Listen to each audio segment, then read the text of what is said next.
Hello students, good afternoon everybody. Myself Monica Sharma from Image English School. My subject is Hindi, standard 10th standard, chapter number 23, भूख.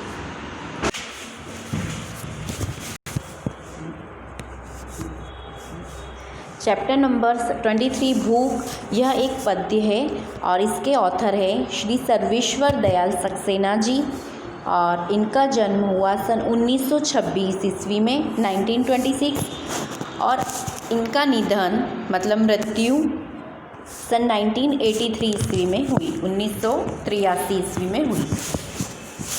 Sarveshwar Dayal Saxena ji. Okay, इस chapter में बताया गया है कि भूख प्रत्येक प्राणी के शरीर की स्वाभाविक क्रिया है ना। भूख तो सभी प्राणी को लगती है, वो प्राणी चाहे इंसान हो चाहे जानवर हो, सभी प्राणियों को भूख तो लगती ही है। भूख प्रत्येक प्राणी के शरीर की स्वाभाविक क्रिया है। प्रत्येक प्राणी अपनी भूख मिटाने के लिए अपने ढंग से अथक प्रयास करता है। कवि ने इस कविता में भूख से संघर्ष करने की प्रेरणा दी है और इस प्रकार का संघर्ष करने वाले प्राणी में उसे अद्भुत सौंदर्य का दर्शन होता है। नई कविता के इस प्रमुख कवि का जन्म बस्ती उत्तर प्रदेश में हुआ था। इनका जन्म कहाँ हुआ? उत्तर प्रदेश के बस्ती नामक शहर में, गांव में हुआ। आर्थिक अभाव में से जूझते हुए इन्होंने इलाहाबाद विश्वविद्यालय में एमए किया। आर्थिक अभाव मतलब कमी, और आर्थिक मीन्स पैसों से संबंधित है ना।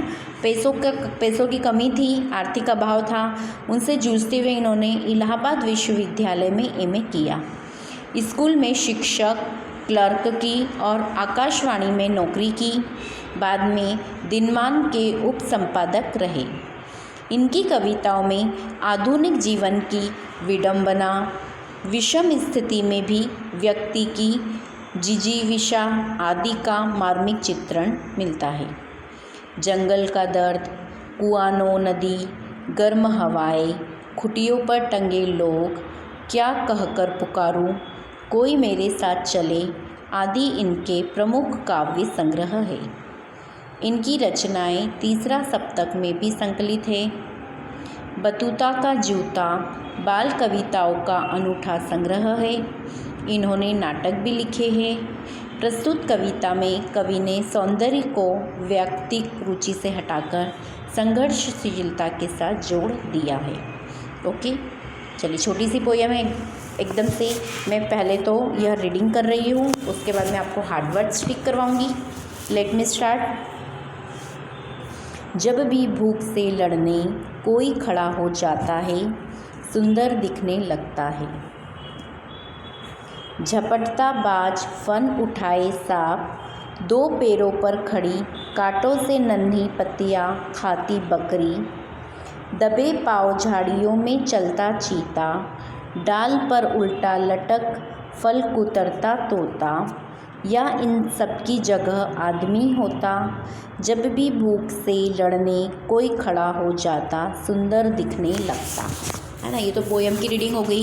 इसका मतलब ये है, इसका एक्सप्लेनेशन कि कवि यह कहना चाहता है कि जब भी कोई प्राणी भूख से लड़ता हुआ संघर्ष करता है तो वह बहुत सुंदर दिखता है, बहुत सुंदर लगता है।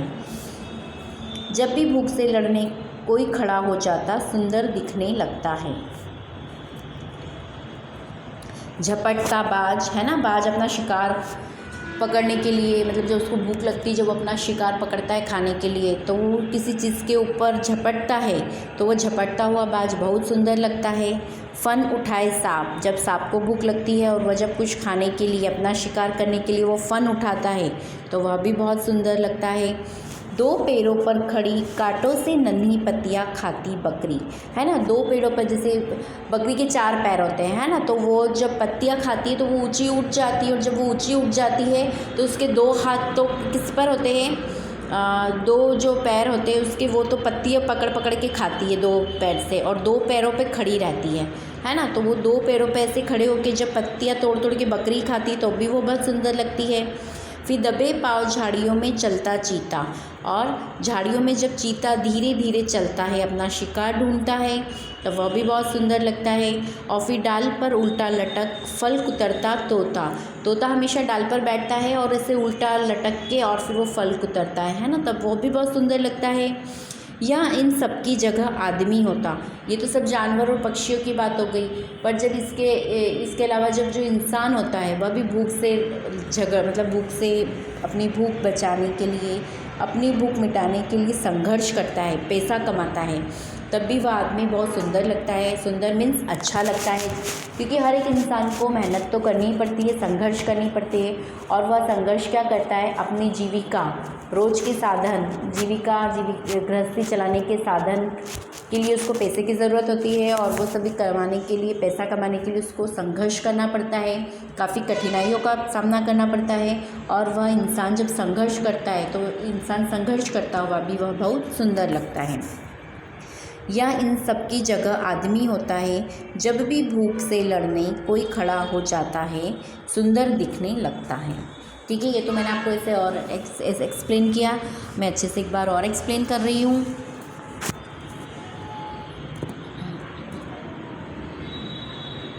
जब भी भूख से लड़ने लगता कोई खड़ा हो जाता, सुंदर दिखने लगता है। कवि कहते हैं कि भूख से मुक्ति पाने का मार्ग संघर्ष है ना, कि भूख से हमको मुक्ति कब मिलेगी, जब हम संघर्ष करेंगे, और जब हम संघर्ष करेंगे तभी हमको कुछ खाने को मिलेगा। तो क्या कहा है कवि ने, कवि कहते हैं कि भूख से मुक्ति पाने का मार्ग संघर्ष है। जब कोई प्राणी भूख से मुक्ति पाने के लिए संघर्ष करता है तो वह बहुत सुंदर दिखाई देने लगता है। कहने का अर्थ यह है कि बिना संघर्ष के किसी समस्या का हल नहीं निकलता, इसलिए जो प्राणी संघर्ष करता है वह सुंदर दिखाई देता है। नेक्स्ट है झपटता बाज, फन उठाए सांप, दो पैरों पर खड़ी कांटों से नन्ही पत्तियां खाती बकरी। कवि क्या कहते हैं, कवि कहते हैं बाज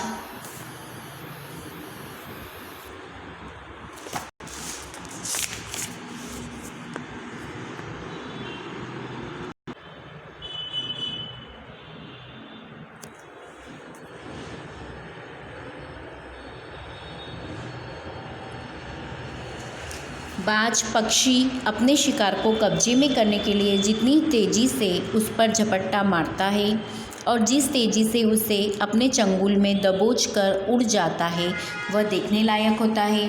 इसी तरह अपने शिकार पर वार करने के लिए फन उठाए सांप का आक्रमण रूप भी सुंदर होता है ना। जब सांप एकदम से फन उठाता है तो वह भी बहुत सुंदर लगता है।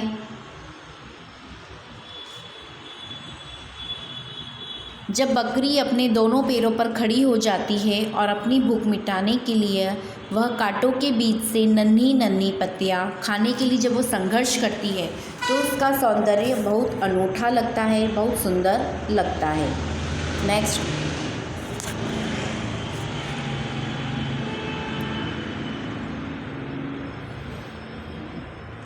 दबे पाँव झाड़ियों में चलता चीता, डाल पर उल्टा लटक फल कुतरता तोता।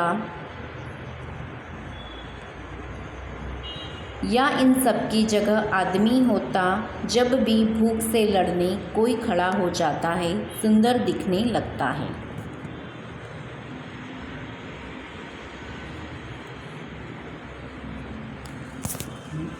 कवि कहते हैं कि आदमी अपनी भूख मिटाने के लिए अपने शिकार पर जब खूंखार चीता दबे पाँव झाड़ियों में एक एक कदम सावधानी पूर्वक इस तरह रखता हुआ चलता है कि किसी को जरा सी भी आहट न हो, तो इस रूप को वह बहुत सुंदर दिखाई देता है। इस रूप में वह है ना, चीता जब धीरे धीरे झाड़ियों में दबे दबे पाँव चलता है कि किसी को भी उसके आहट ना हो, किसी को उसके पैरों के चलने की आवाज़ ना आ जाए, इसलिए वो एकदम धीरे धीरे चलता है अपने शिकार को पकड़ने के लिए। और जब वो इस तरह से धीरे धीरे चलता है, संघर्ष करता है, तो वह बहुत सुंदर दिखाई देता है। तोता वैसे तो डाल पर अपने पंजों से पकड़कर डाल पर बैठता है, पर जब वह अपनी भूख मिटाने के लिए किसी फल को कुतरने लगता है ना, कुतर कुतर के खाता है वो फल, कुतरने लगता है, तो वह डाल को अपने पंजों से पकड़कर उल्टा लटकने का खतरा मोल लेता है। वह क्या करता है, उसको जब कुछ भी फल खाना होता है वैसे तो वो डाल पर ऐसे पंजे से जकड़ के डाल को और वैसे ही बैठता है, परंतु जब उसको कोई फल खाना होता है तो पेड़ पर फल तो नीचे ही लटकते हैं, तो तोते को हमेशा ऐसे झुकना पड़ता है, नीचे की तरफ झुककर ही वो फल कुतर कुतर कर खाता है। तो वह डाल को अपने पंजों से पकड़कर उल्टा लटकने का खतरा मोल लेता है। तब उसका भूख मिटाने के लिए किया गया संघर्ष बहुत अच्छा दिखाई देने लगता है। या फिर इन सब की जगह अपनी भूख से लड़ने के लिए जब कोई आदमी, इंसान है ना, संघर्ष करता है तो उसके भिन्न भिन्न रूप दिखाई देते हैं। जब भी कोई आदमी भूख से संघर्ष करने में जी जान से लग जाता है तो वह बहुत सुंदर दिखाई देने लगता है। ओके, अब समझ में आ ही गया होगा ये चैप्टर आपको कि कवि क्या कहना चाहते हैं। कवि यही कहना चाहते हैं कि भूख को मिटाने के लिए कोई भी प्राणी संघर्ष करता है तो वह सुंदर दिखता है, चाहे वो कोई प्राणियों में जैसे चाहे वो कोई जानवर हो, पक्षी हो, चाहे इंसान हो, है ना। भूख को मिटाने के लिए सबको ही संघर्ष करना पड़ता है। मैं आपको हार्डवर्ड टिक करा देती हूँ और इसके बाद शब्दार्थ में तो एक ही शब्दार्थ है, बाज मतलब एक प्रकार का पक्षी, और इसके अलावा कुछ शब्दार्थ है वो मैं ओरल एक्सप्लेन कर देती हूँ आपको। खड़ा होना मीन्स सामने आना, दिखना मीन्स दिखाई देना, झपटना मतलब आक्रमण करने के लिए तेज़ी से आगे बढ़ना, बाज मतलब बाज एक पक्षी होता है, बाज पक्षी। फन मीन्स फण, दबे पाँव मीन्स चुप चुप के या छिप कर। झाड़ी मतलब छोटे पौधों का समूह, है ना, जो छोटे छोटे पौधे होते हैं उसका जो समूह होता है उनको झाड़ी कहते हैं। झाड़ी मतलब छोटे पौधों का समूह। चीता मीन्स हिंसक जंगली पशु। कुतरना मीन्स किसी चीज़ में से दांतों से छोटा टुकड़ा काट लेना। ओके, शब्दार्थ completed. You have to first you have to write hard words. इस कविता तो काफ़ी छोटी है तो मैं इस ऊपर पैराग्राफ में से आपको लिखवा देती हूँ हार्डवर्ड्स। पहला आएगा प्रमुख, जन्म, बस्ती, स्कूल, क्लर्क, विडंबना, जंगल, गर्म, काव्य, संग्रह, सप्तक, प्रस्तुत, सौंदर्य, व्यक्ति।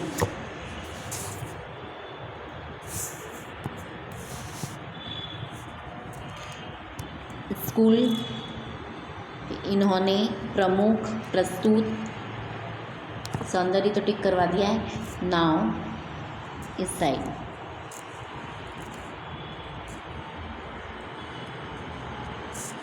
आर्थिक,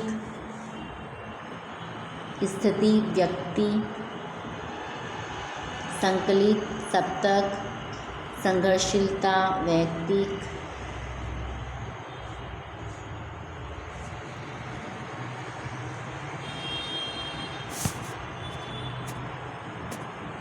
विश्वविद्यालय इन्होंने, उपसंपादक, मार्मिक, चित्रण, संग्रह, है ना। इस पैराग्राफ में से इतना लिखिए। फिर इसमें तो सुंदर, नन्ही पत्तियाँ, उल्टा, सुंदर हो गया है ना शब्द सॉरी। चलिए, हार्डवर्ड्स कंप्लीटेड, शब्दार्थ कंप्लीटेड। नाउ स्वाध्याय।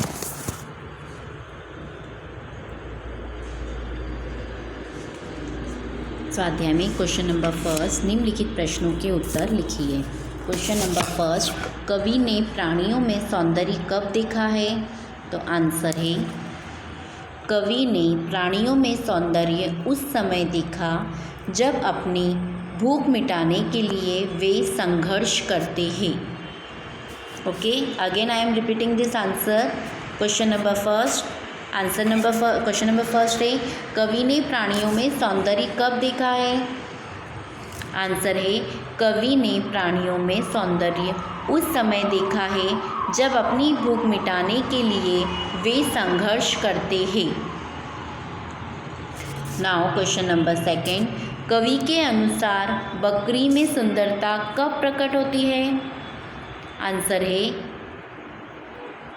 कवि के अनुसार बकरी में सौंदर्य उस समय प्रकट होता है जब वह अपने 2 पैरों पर खड़ी होकर कांटों के बीच से नन्ही नन्ही पत्तियां खाती है। Again I am explaining this answer. Question number second, कवि के अनुसार बकरी में सुंदरता कब प्रकट होती है? आंसर है, कवि के अनुसार बकरी में सौंदर्य उस समय प्रकट होता है जब वह अपने 2 पैरों पर खड़ी होकर कांटों के बीच से नन्ही नन्ही पत्तियां खाती है।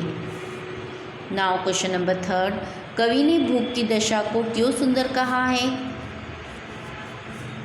आंसर है,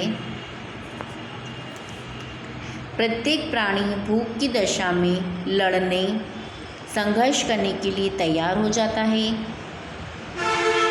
भूख से संघर्ष करते समय प्राणी बहुत सुंदर लगता है, इसलिए कवि ने भूख की दशा को सुंदर कहा है।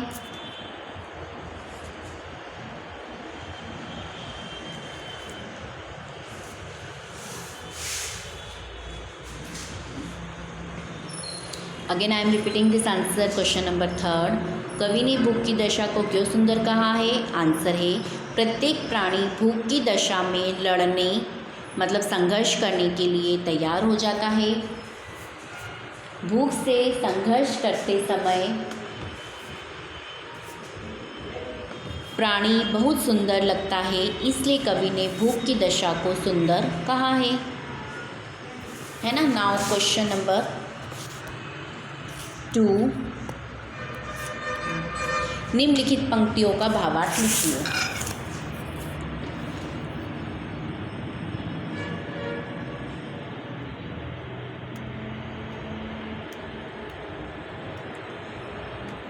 पंक्तियाँ हैं, जब भी भूख से लड़ने कोई खड़ा हो जाता है, सुंदर दिखने लगता है।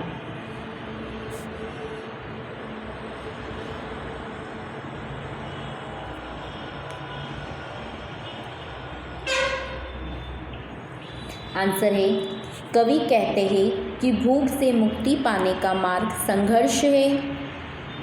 जब भी कोई प्राणी भूख से मुक्ति पाने के लिए संघर्ष करता है तो वह बहुत सुंदर दिखाई देने लगता है।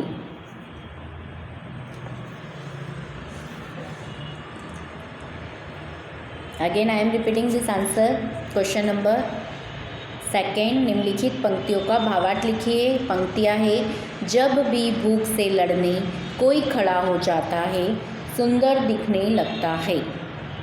आंसर है, कवि कहते हैं कि भूख से मुक्ति पाने का मार्ग संघर्ष है और जब भी कोई प्राणी भूख से मुक्ति पाने के लिए संघर्ष करता है तो वह बहुत सुंदर दिखाई देने लगता है।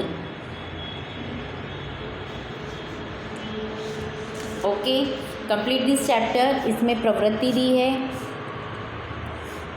प्रवृत्ति में क्वेश्चन दिया गया है कि इस कविता के साथ बच्चन जी की बंगाल का अकाल कविता ढूंढकर पढ़िए।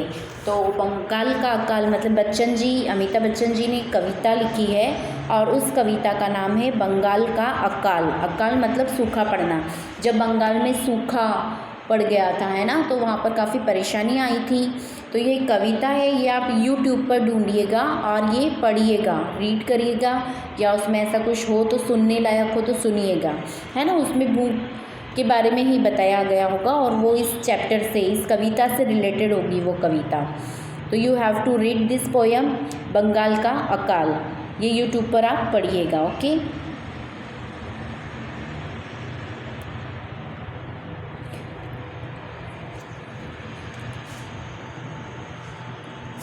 complete this chapter in your CW chapter number 23 भूख और इसमें आप सभी चैप्टर्स के ऑथर के नाम आपको लर्न होने चाहिए। आपको CW में भी सबके ऑथर के नेम, उनका बर्थ और उनकी डेथ एनिवर्सरी लिखनी ही है।